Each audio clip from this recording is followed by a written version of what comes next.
In YDSE, small d is 0.8 mm, lambda is 7200 angstrom, and capital D is 2 meter. The minimum distance from central maximum at which the average intensity is 50% of the maximum. तो यानी कि ये कहना चाहते हैं कि किसी जगह पर इंटेंसिटी मैक्सिमम इंटेंसिटी का 50% है। इसका मतलब किसी जगह पर इंटेंसिटी 2I0 है। तो अब इंटेंसिटी यानी 2I0 को हम लिख सकते हैं 4I0 cos square delta phi by 2। तो यहाँ से हम देख सकते हैं कि 2 1 ज़ा 2, 2 2 ज़ा 4, तो cos square delta phi by 2 इसकी वैल्यू 1/2 हो जाएगी। तो cos डेल्टा फाई बाई 2 ये 1/√2 हो जाएगा। तो इसका मतलब कि डेल्टा फाई बाई 2 की वैल्यू π/4 आ गई। तो जो फेज डिफरेंस आया वो आ गया π/2। अब एक रिलेशन होता है कि delta phi is equal to 2π/λ into delta x. तो यदि डेल्टा फाई है π/2 तो ये इक्वल टू होगा 2π/λ इंटू डेल्टा एक्स। तो पाई और पाई कैंसिल हो गया, तो डेल्टा एक्स की वैल्यू आ गई λ/4।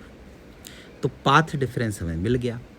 अब पाथ डिफरेंस का ही एक फॉर्मूला होता है y small d upon capital D, और यहाँ ये कहना चाह रहे हैं कि ये λ/4 है।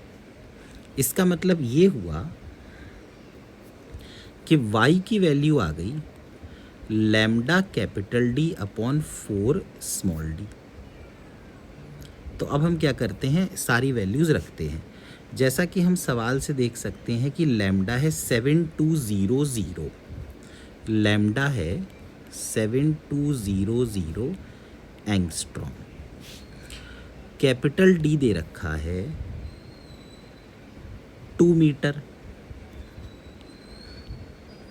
और स्मॉल d दे रखा है 0.8 मिलीमीटर, 0.8 मिलीमीटर। तो y बनेगा लैम्डा यानी 7200 इंटू 10⁻⁻10 इंटू कैपिटल D होगा 2 अपॉन 4 टाइम्स स्मॉल d है 0.8 इंटू 10⁻⁻3 इतने मीटर। तो y बन जाएगा, ये 0 हो गया, तो 4 5 ज़ा 20 हो गया, फिर 8 9 ज़ा 72 हो गया। तो y की वैल्यू आ गई 9 5 ज़ा ऊपर तो आया 4500 इंटू 10⁻⁻7 मीटर। तो अब अपने को चाहिए, मान लो इसको लिख सकते हैं 4.5 इंटू 10⁻⁻4 मीटर।